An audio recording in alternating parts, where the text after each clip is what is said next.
légendaire, une plage un peu comme celle-là, une histoire d'amour inoubliable, un homme et une femme. Il y a 50 ans, Claude Lelouch obtenait la Palme d'Or ici et personne ne l'a oublié. 50 ans après, il est revenu.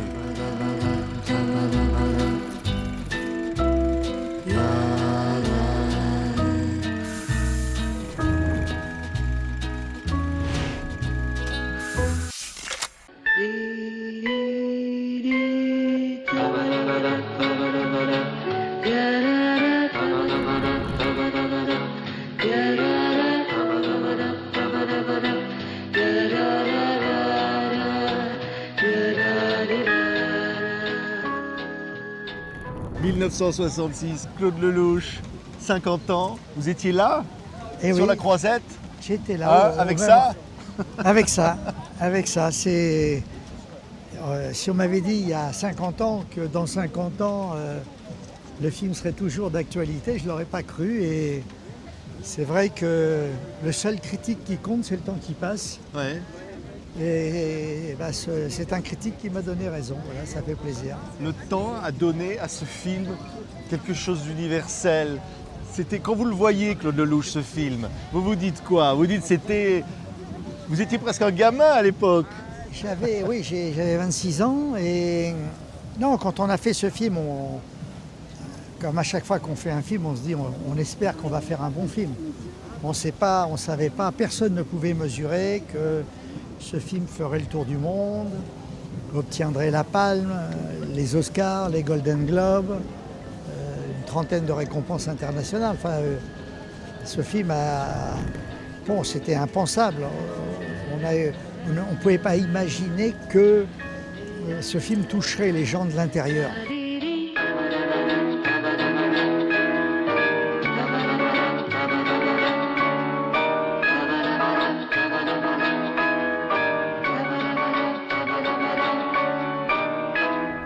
En 1966, Claude, vous arrivez, vous n'êtes rien. Ici à Cannes, vous revenez, vous êtes le roi du monde.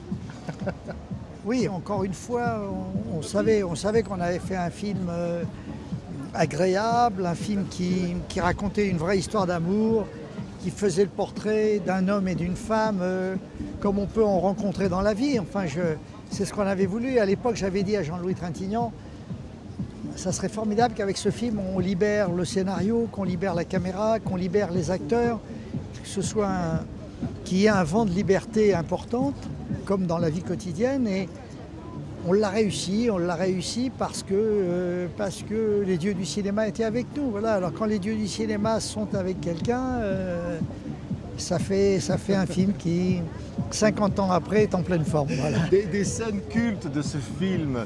Évidemment, il y a la scène finale, cette arrivée de train. Oui. On se dit, en la regardant, elle est tellement extraordinaire, on se demande comment vous faites pour réussir.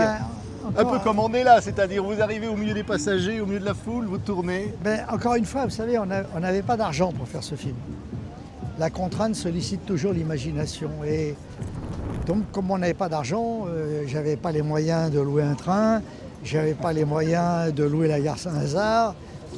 Donc, on travaillait en reportage. Et donc, j'avais dit à Anouk Aimée, tu vas arriver, tu vas te retrouver toute seule sur le quai de la gare. Et je vais venir vers toi avec la caméra et on va faire un grand plan sur ta solitude, sur cette femme qui se retrouve toute seule sur un quai de gare. Donc ça, c'est ce que j'ai dit à Anouk Aimée. Puis après, évidemment, je prends Jean-Louis Trintignant et je lui dis, bon, on va faire une surprise à Anouk, on va aller la chercher ensemble à la gare. Ce qui fait que Jean-Louis était caché derrière moi et Anouk ne le voyait pas. Et au dernier moment, j'ai lâché Jean-Louis qui est allé vers Anouk, ce qui fait que la surprise d'Anouk à la fin est une vraie surprise. Voilà, c'était pas du cinéma.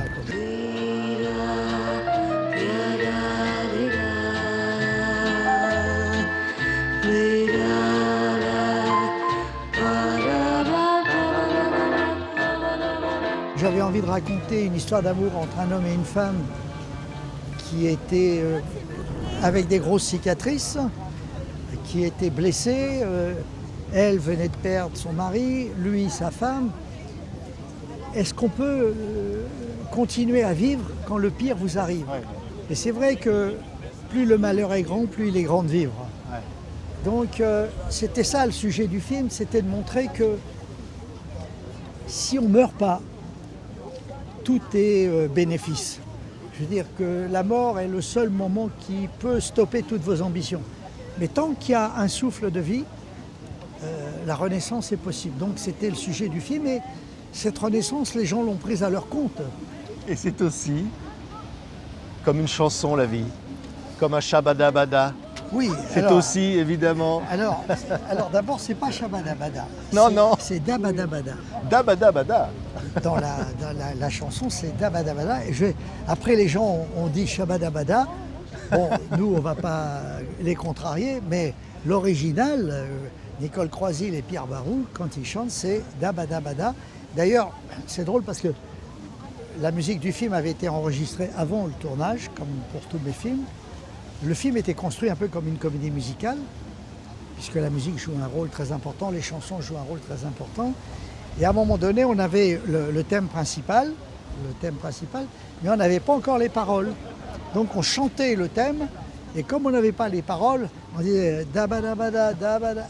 Et à un moment donné, j'ai dit à Francis et à Pierre Barou, je leur ai dit, mais attends, on va garder ça pour le pont musical, c'est formidable. Et c'est peut-être la chose dont... Vous voyez, c'est plus facile de se souvenir de Dabada-Bada que des paroles elles-mêmes. Il y a deux regards qui restent. Oui. Anouk Aimée, merveilleuse. Bah oui, Anouk Aimée, alors- étratignant. Jean-Louis. oui, parce qu'ils ont joué le jeu, c'est-à-dire que j'ai pas filmé un acteur et une actrice, j'ai vraiment filmé un homme et une femme. Et je leur avais dit d'ailleurs, on joue pas, on est sur la réserve en permanence. La modestie, c'est ce qu'il y a de plus photogénique, c'est ce qu'il y a de plus formidable à filmer.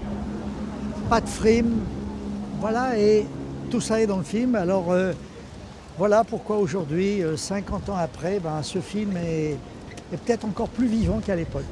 Merci Claude Lelouch. Voilà, ça me fait plaisir. Voilà. C'est un homme et une femme. L'original, il vaut très cher celui-là.